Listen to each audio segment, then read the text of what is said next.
Hello and welcome back to another Flute tip of the week. Happy Easter everyone, happy chocolate times. I'm wearing my Senators jersey dress today because we had an amazing win against the Boston Bruins last night in the second game of the playoffs. We were down 3-1 in the second period and we came back and ended up winning it in overtime. I think maybe my neighbors were worried that I was being attacked when I started screaming because I was so happy.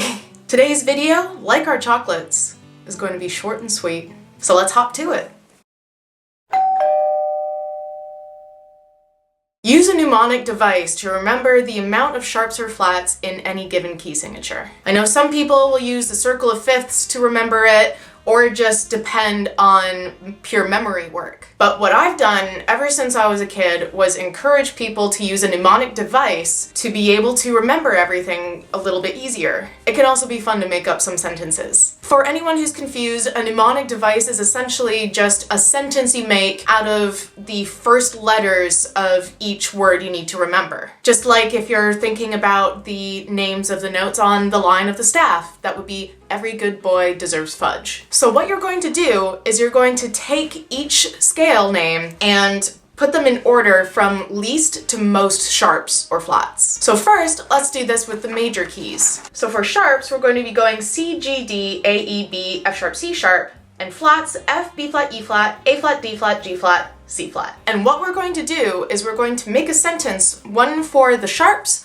one for the flats, and that will be how we are able to remember how many are in the key signature. We'll basically just be counting on our fingers while we say the sentence. So for example, your sentence for sharps could be, cute geckos don't always eat bugs for Christmas. Meanwhile for flats, you might use, fat bears eat all the good chow. And the way you'll count this is on your fingers. So for the sharps one, you want to make sure that you use 0 fingers for the first one, because C major, as we all know, has no sharps or flats. So if we want to know how many sharps are in E major, we'll go, cute geckos don't always eat. That gives us 4 sharps for the key of E major. So F sharp, C sharp, G sharp, and D sharp. And we want to do the same thing for the minor keys. So for the sharps in a minor key, the order would be A, E, B, F, C, G, D, A. Meanwhile for flats, it would be D, G, C, F, B, E, A. And so you might make your sentences, any emu buying food can get delicious apples,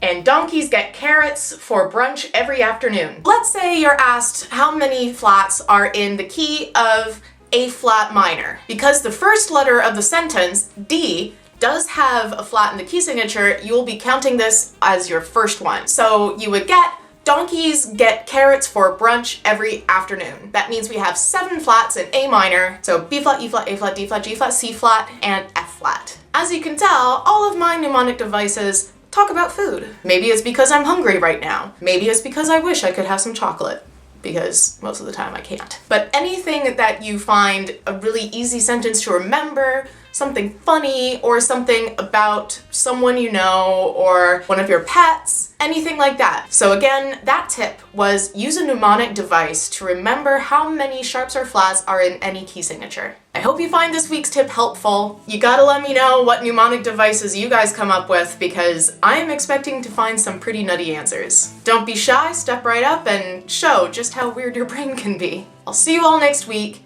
Flute happy, word happy, and happy Easter.